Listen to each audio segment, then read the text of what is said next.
The scent of freshly baked cookies always floated through the air during PTA meetings. It was kind of my signature, a small, maybe slightly obsessive way I tried to make everyone feel welcome. I loved being involved in my daughter Lily's school. Whether it was organizing the annual book fair or leading the fundraiser for new playground equipment, I poured my whole heart into Meadowbrook Elementary. And it wasn't just the big projects. I found real joy in the everyday things too, helping Mrs. Davison wrangle her wild third graders during art class, shelving books in the library over lunch, even refereeing the occasional playground squabble. Over time, I built what I thought were genuine relationships. Sarah, whose son was in Lily's class, and I often carpooled and helped each other with pickups. Mark, the PTA president, always asked for my input and trusted my ideas. Even Mr. Henderson, the grumpy grandfather everyone avoided, would crack a half smile and mutter a gruff morning when he saw me. I didn't just serve on the PTA. I belonged to the Meadowbrook family.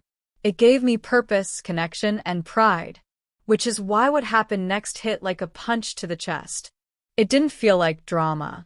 It felt personal, like someone was attacking everything I had worked to build. It all started during a bake sale to raise money for new library computers.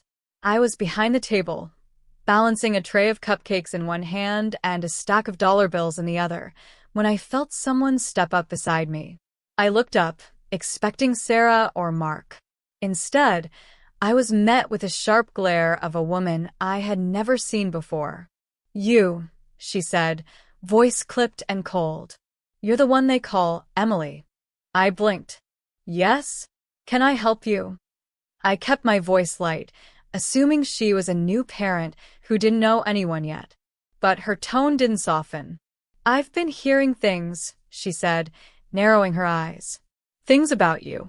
About your suitability for this organization." I stared at her, confused. "I'm sorry, I don't understand." "What things?" She crossed her arms and scoffed. "Don't play dumb. You know exactly what I mean. This PTA has standards, and frankly, you don't meet them." The words hit like ice water. "I've been a member for years," I said, trying to stay calm. "I've always worked hard to support this school." "Hard work isn't enough," she snapped. "There are other qualities that matter. Qualities you clearly lack." Then she leaned in slightly, her voice dropping to a low hiss. "I'm watching you. And I won't hesitate to expose you for who you really are." And just like that, she turned and walked off, leaving me standing there with frosting on my fingers and my heart pounding in my ears. The cupcakes suddenly didn't smell so sweet. Who was this woman? And what exactly did she want? At first, I brushed it off.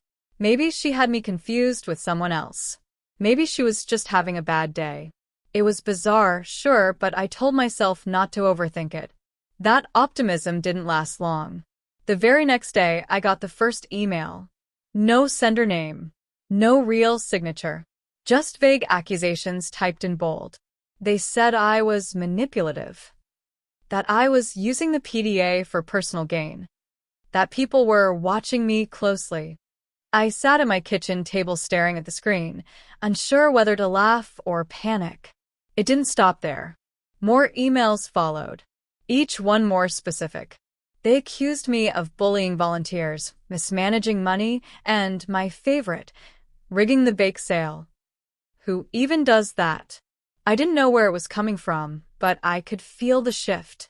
The cold stares in the hallway. The sudden silence when I walked into a room. Even Sarah started acting distant. No more carpool chats. No more quick check-ins about Lily. And Mark, someone who always trusted my input, started second-guessing my every suggestion. Then there was Karen. She started showing up at every PTA meeting, suddenly full of opinions. She'd cut off my presentations with sarcastic comments. She'd twist my words, casting doubt on my ideas with a smile that didn't reach her eyes. It felt coordinated. Like I was being slowly pushed out without anyone actually saying it out loud. And the worst part? No one seemed to be asking why. I started to question everything. Was I being too sensitive? Paranoid? But the more I watched Karen, the more things didn't add up. She never mentioned her child, not once. Didn't volunteer for any events. Didn't know the teachers' names. Always had some excuse why she couldn't help, but plenty of time to stir the pot. Then came the moment everything clicked. It was during a budget meeting. Karen made a snide comment about the outdated textbooks in 7th grade. Only problem? Meadowbrook only goes up to 5th. It was subtle, the kind of slip most people wouldn't notice. But for me, it was the thread that started to unravel everything. 7th grade? At a school that only goes up to 5th? That didn't make sense. I started paying closer attention. Not to what Karen said, but to what she didn't say. She never mentioned a teacher's name. Never showed up for drop-offs or pickups. She didn't show up in the class photo emails, volunteer sign-up sheets, or school-wide group chats. She was invisible. So I started asking questions quietly. I brought her name up in conversation with a few other moms. No one knew who her kid was. No one even knew if she had one. Even the school secretary, who knows every parent by face and name, gave me a blank look when I mentioned Karen's last name. That's when I knew. Something was seriously off. Late one night, after the house was quiet and Lily was asleep, I sat at my laptop and started digging. Social media, school directories, parent forums, anything I could find. And then, there it was. An article from a nearby district, Oakwood. It was about a school board protest. A group of parents pushing back against budget cuts. And right in the center of the photo, holding a Fund Our Future sign, was Karen. Her face was unmistakable. I clicked through to Oakwood Middle School's website, searched the district directory, and typed in her last name. Ethan Miller. Grade 7. Oakwood Middle. My heart dropped. That was it. The missing piece. Karen didn't even have a child at Meadowbrook. She didn't belong at our meetings. She wasn't part of our community.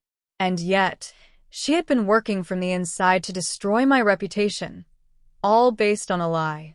I should have felt relieved. Instead, I felt furious. She lied. She infiltrated our school.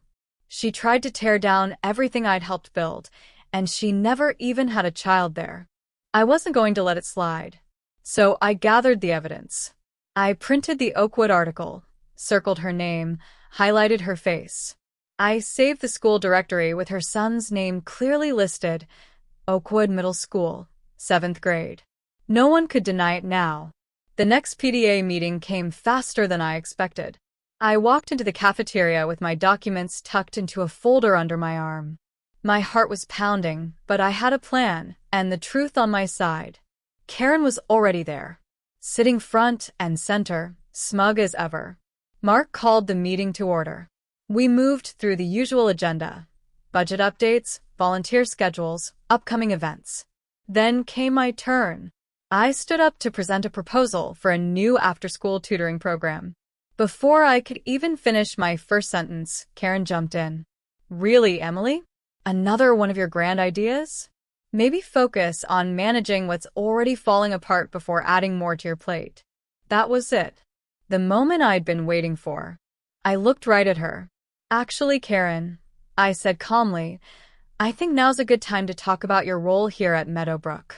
Her eyes narrowed. I beg your pardon? I stepped forward, holding up the article for everyone to see. This, I said, is a news story from the Oakwood School District. Recognize the woman in the photo.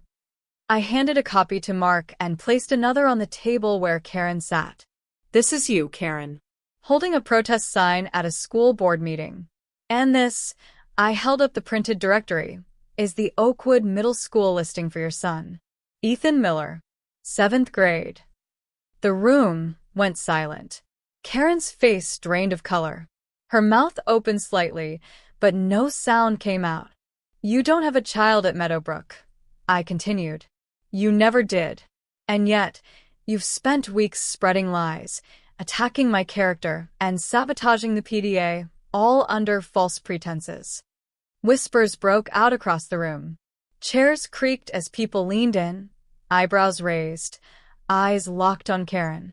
She finally spoke. "This is ridiculous," she muttered. "A complete misunderstanding." "A misunderstanding?" I said. "You lied to all of us." "Why?" Karen's mouth opened again, but before she could say a word, Sarah stood up. "You've been feeding us lies for weeks," she said sharply. "That's not a misunderstanding. That's manipulation." Others started chiming in. "You don't even belong here. You nearly ruined her reputation. Why would you even do this?" Karen's eyes darted around the room.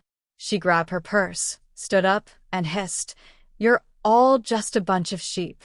Then she turned and stormed out, slamming the cafeteria doors behind her. The room sat in stunned silence. And then, slowly, people began to speak. Sarah was the first to walk over. Her expression was full of guilt.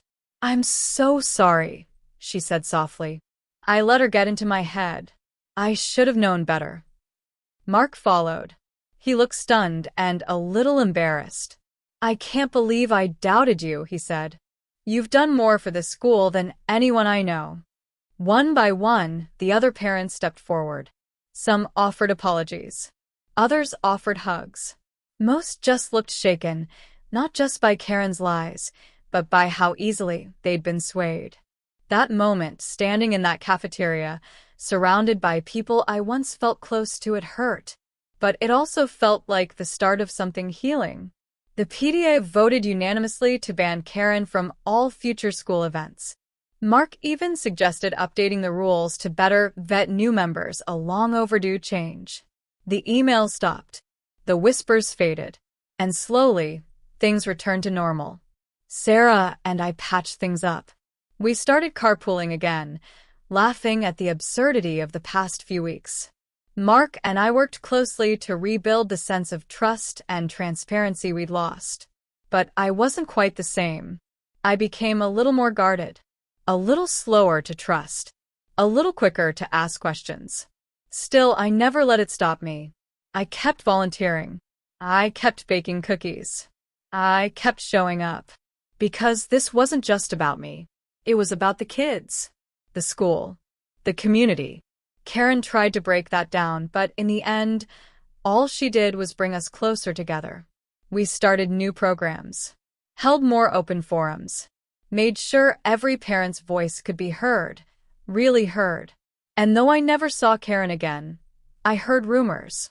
Word had spread in her own district. She'd been asked to step away from her volunteer roles at Oakwood. Whatever power she thought she had, it was gone. She didn't face charges. But in the end, exposure was its own kind of justice. As for me, I still walk into that school with my head held high.